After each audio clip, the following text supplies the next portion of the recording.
What's up po sa inyong lahat mga kaparing, mga kababayan, mga kapasigenyo at sa lahat po no, ng kahit saan man kayong dako ng Pilipinas na napanood ng video po ito at kayo ay isa sa mga talagang humahanga kay Mayor Vico. So, ngayong nalalapit na eleksyon dito sa Pasig, kumbaga parang mas kaabang-abang pa ang eleksyon dito sa Pasig kesa sa national at sa ibang mga lugar kasi marami po talaga ang nakatutok sa labanan dito sa Pasig kasi ito po ay labanan ng good governance versus big business. So alam naman po natin sa mga wala pang idea, ang kalaban po ni Mayor Vico na si Sara Diskaya ay isa po ay nagmamay-ari po ng malaking construction company. So isa po silang malaking construction company at may mga big contract po sila sa DPWH at hindi lamang sa mga local government. Dito talaga lumalabas na ang kalaban ni Mayor Vico ay isang malaking negosyante. At ito nga, gaya nga ng sinasabi no, sa isang video na inilabas ng Rappler kung saan ay sinabi niya nga dito talaga yung punot dulo, alitan o away sa pagitan ni Mayor Vico at ang kanyang kalaban sa pagka-mayor. Ang pagkakaalam ko, yung video yun ay nung 2024 pa. So nag-file ng candidacy itong kalaban ni Mayor Vico dahil nga dun sa alitan nila. Sabi, naharas daw sila. Ganun. Kasi ang naging issue kasi dito, kung hindi ako nagkakamali is, nakapagpatayo na infrastructure. So naitayo na yung infrastructure pero wala pang permit. At doon kinompronta ni Mayor Vico. Later on, ipapakita ko po sa inyo yung video. 8 minutes video yata yon ng kompronta ni Mayor Vico at ng isa po ata sa mga tauhan no, nung kumpanyang yan. So ito po, papanoorin po natin yung video na sinasabi ko po sa inyo na dito po talaga nag-ugat ang lahat. No? Kaya nagkaroon ng away, bangayan, alitan sa pagitan ni Mayor Vico at ng kalaban niya sa politika na si Sara Diskaya, isang negosyante. Pag nag-debate kayo sa city, walang problema. Kayo manalo. Go, walang problema. Hindi kayo hinaharas, hindi kayo pinahirapan. Pero, nagtataka ako sa inyo. Kasi, di ba AAA kayo? Quad A, o hindi lang pala AAA. Quadruple A pala kayo. Kayo isa sa pinakamalaking contractor sa buong Pilipinas. Sa sarili ninyong syudad, hindi ko yung mga ng permit. Bakit gano'n? Ito, pare. Anong permit niyan? Meron, sir. Ano nga ang may permit? building permit. Meron building permit. Ilang floors yung in-apply na yung building permit? For Ilang floors yan, pare? sir, ito na rin for Ano una? Permit o construction? may permit na po. May building permit. So, kukuha ka ng permit na 4 floors, tapos magtatayo ka ng Hindi, sir. Three, Ito, four, boss, hindi yan 6 stories ba yan? 7? 5 lang po. Oh, pero yung permit Yung ko 4. sir, for ina-apply na namin yung So walang permit yung 5th floor niyan. Oh, malinaw sinasabi niya walang permit yung 5th floor. In-applyan nila 4 floors. Itong building pa lang po ito, hindi pa kasama itong mga to. Bakit gano'n ang nangyari? Ina-apply na po namin, sir. Kaya, pare, compliance ka, dapat marunong ka. Ano una, permit o construction?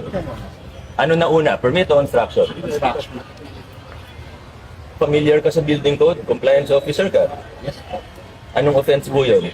Di ba criminal offense yun? Oh, so, ngayon, kailangan ko kayo kasuhan, kundi hindi ko ginagawa trabaho ko. Ito, may permit na to, wala? Ongoing na po, sir. Ito. Ano una dapat, pare? Construction o permit? Permit po. Dito, ano na una? Construction o permit? Construction. Oo, malinaw Yun. Natumbok ni Mayor Vico. Make sense, 'di ba? Bakit ka magtatayo ng gusali o bakit mo sisimulan yung construction nang wala pang permit? Ano to? Palakasan? Kahit sinong tatanungin mo, bago ka makapagpatayo, kahit nga malit na bahay nga lang, 'di ba? Kung magpapatayo ka, kailangan mo pa kumuha ng permit. Yun ang kailangan, 'di ba? Bakit sila magtatayo agad? Bakit nila sisimulan yung construction nang wala pang permit? Tapos, sabi nga niya, nakapag-apply na raw sila ng permit para dun sa 4th na floor. Pero ang problema, yung sa pang-5, walang permit. Kaya ngayon yung sinasabi ni Mayor Vico na tapos yung sa gilid pa nila, nasimulan na rin yung construction pero wala pang permit. So ano to? Lokohan? Hindi porket malaking kumpanya, diba? Malaking construction company. Ganyan ang gagawin natin, aabusuhin natin, no? Yung patakaran na dapat naman talaga sinusunod natin yung batas. Na dapat, bago mo simulan yung construction, kumuha ka muna ng permit. 'Di ba? Yung mga maliliit nga nating kababayan kahit mga small business nga na sobrang liit ng kinikita, kumukuha muna ng permit. 'Di ba? Kahit nga maliit na establishmento yung tinatayo is kumukuha nga muna ng permit. Bilib na bilib ka rin talaga dito kay Mayor Vico kasi wala siyang pakialam kahit gaano pa kalaki ang makakabangga niya. Isa po itong malaking construction company. May mga malalaking kontrata po sila, hindi lamang po sa mga local government, kundi maging sa mga DPWH at sa halos sa buong Pilipinas po. No? Ito, kaya naman, hindi biro na makabangga ni Mayor Vico itong kumpanyang to. Na alam niyo na po kung sinong may-ari. Wala akong, di natin hinaharas do. Lumalabag kayo sa batas. Sana makarating naman sa mga owner. Sino ba owner nito? Sir, Pacific at siya. Diskaya. Pakisabi naman. Okay, so yun mga kaparing, ang may-ari, ang kalaban ni Mayor Vico sa politika sa pagka-mayor. Kung hindi ako nagkakamali kasi meron ako nabasang article, merong pahayag yung asawa ng kalaban ni Mayor Vico na si Sara Diskaya. So meron siyang, yung asawa niya merong pahayag na yun nga sinasabi niya na hinaharas daw sila ni Mayor Vico. That's why kaya sila tumakbo sa pagka-mayor yung kanyang asawa. Dahil nga para labanan o i-challenge itong si Mayor Vico. So napaisip ako na tumakbo lang kayo sa politika para labanan ng isang Mayor Vico na ginagawa lamang niya yung kanyang tungkulin, yung kanyang trabaho kasi hindi kayo sumunod sa batas. Tapos yun pala ang dahilan kaya kayo tumakbo para labanan siya. So ito po yung article. So nabasa niyo po yan. Galing po yan sa isang article, no? Yan po mismo, article na po mismo ang nagsasabi na at yan po ang pahayag ng asawa ng kalaban ni Mayor Vico na gusto nilang i-challenge si Mayor Vico at labanan dahil nga sa pangaharas na ginagawa daw niya. Which is hindi totoo kasi ginagawa lamang ni Mayor Vico ang kanyang trabaho. Wala siyang kinakatakutan. Kahit malaking kumpanya to, hindi niya kinakatakutan. Pinabangga niya dahil hindi sumusunod sa batas. Bihira lang po yung ganyang mayor, di ba? Maliit nga ng mga negosyante di ba? Kapag kunting mali lang o kaunting hindi sumunod sa batas, di ba kinakasuhan na? Yung mga malaking kumpanya pa kaya. Tama lang naman, di ba? Pantay-pantay tayo. Hindi ko sila kilala. Ha? Wala akong, hindi ito personal. Pero, nakailang sabi na kami. Nung una naman nagsasabi kami ng maayos. Nagno-notice kami ng maayos. Pinapatawag namin kayo ng maayos. Ba't ayaw nyo tumigil? Kitang-kita lang sa sarili kong mata. Ongoing yung mga construction, pati din sa kabilang lote. Wala kayong mga permit. Bakit? Sir, ito po. Nahihirapan ba kayo sa obo? Kasi kung nahihirapan kayo, may hihingi ba sa inyo ng lagay? Wala po.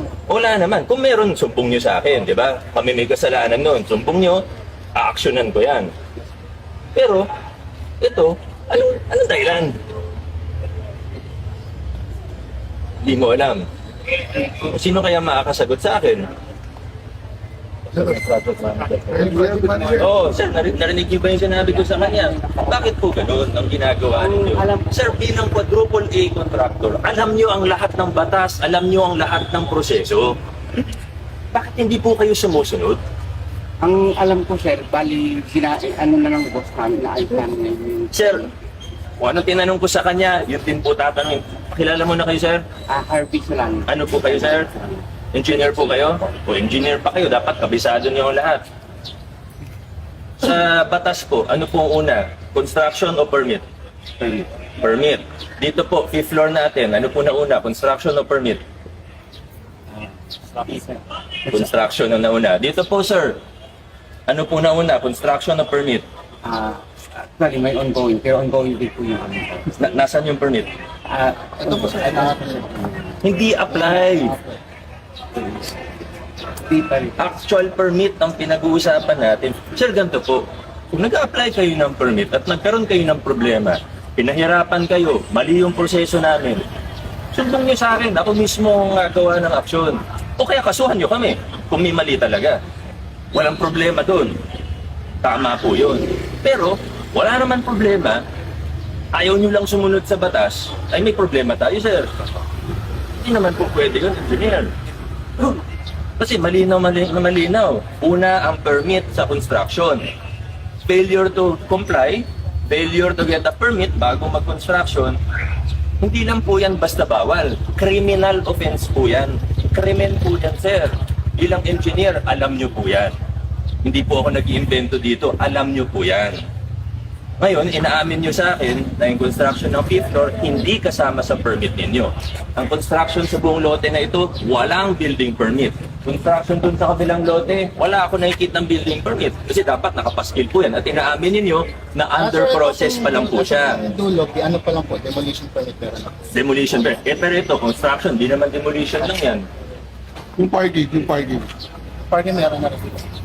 Meron na ba? Yan ang hindi ko maintindihan, engineer. Kasi quadruple A kayo. Hindi naman namin kayo pinahihirapan. In fact, sabi ko nga kanina kay compliance officer, may kontrata pa kaya kayo sa LGU. Tanungin niyo yung mga gumawa sa rainforest. May kontrata kayo. Walang problema. Hindi namin kayo kinakaaway. Hindi namin kayo hinaharas. Kahit na yun yung laging sinasabi ng owner ninyo. Hindi totoo yun. Ang problema, hindi kayo pati yung mga waiting shed, wala naman permit yun eh. Illegal yung ginagawa ninyo. Kung legal kayo, walang problema. Kaso illegal yung ginagawa ninyo. Criminal offense ang ginagawa ninyo. Kaya may problema tayo. Naintindihan po ninyo, engineer. Pakakarating po ba sa owner natin? Oo, wala ang problema eh. Kaso gumagawa kayo ng illegal. At hindi ko talaga maunawaan kasi bilang quadruple A contractor ko, bakit naman sa madaling i-comply, hindi nyo pa i-comply? Hindi ko maintindihan talaga. Ano kaya ang dahilan? Nasanay lang talaga na gano'n? Hindi naman po. Kasi yung mga revisions po kasi yung plano. Hindi po kasi yung mga Revision ng plano, wala pa nga. Nauuna yung construction nyo sa application eh. Wala naman excuse. Papagawa ako ng 4-story building. Kukuha ako ng permit, 4 stories. Okay naman. Tapos i-construct ko 5-6 floors. Ano yun? Kaya sumunod tayo sa batas. Lalo na ang malalaki dapat sumusunod sa batas. Tama excuse eh. Di naman mahirap. Negosyo nyo yan eh. Buti kung iba yung negosyo ninyo.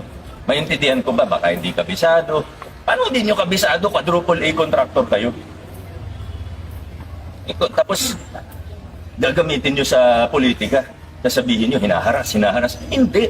Sumunod tayo sa batas. Bago dyan, meron talaga mga ibang insidente na paulit-ulit pinapaalahanan ni Mayor Vico itong mga to na sumunod sa batas, na kumuha ng permit kasi bawal yung ginagawa nila, na inuuna nila yung construction, sinisimulan nila yung construction, pero yung permit nila is on process pa. Hindi pwede yun, diba? Ano yun, mag-a-apply pa sila, may handa pa yung application, tapos yung construction nagsisimula na. Walang ganun. Bawal sa batas natin yun. Dapat talaga, kumuha mo ng permit bago nyo simulan yung construction. Yun lang naman, diba? Wala tayong nakikitang pangaharas sa ginagawa ni Mayor Vico na paulit-ulit niyang pinapaalalahanan ng mga to na sumunod sa batas na illegal yung ginagawa nila.